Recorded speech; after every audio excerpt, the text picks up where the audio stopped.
একডালা পিঠা যেটা দেখলে মন এমনিতেই ভরে যায়। বিকালের নাস্তাতে আমি কিছু খাওয়ার জন্য এই পিঠাগুলা বের করে নিয়েছিলাম, আর এইগুলা আমার মা পাঠাইছে। এই একডালা মায়ের ভালোবাসা।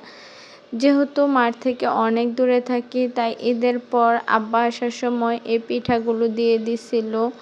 আর এখানে আমি একটা শিরা তৈরি করে নিতেছিলাম, যেটা হচ্ছে পাকন পিঠায় দেওয়া হবে। আর এই শিরাটা তৈরি করতে গিয়ে আমি একটা ভুল করে গরম অবস্থাতে দিয়ে দেই, আর শিরাটা পাতলা হয়, যার জন্য পিঠাগুলো তেমন মচমচে হয়নি। যেরকম মজা করে আমার আম্মা রেডি করতে পারে ওই রকম করে আর কি রেডি করতে পারেনি। আর এগুলো হচ্ছে ঝিনুক পিঠা। আর এই পিঠাগুলা কে কে খান বা খেয়েছেন অবশ্যই কমেন্ট করে জানাবেন। আর আমার মায়ের জন্য সবাই দোয়া করবেন। আসসালামু আলাইকুম।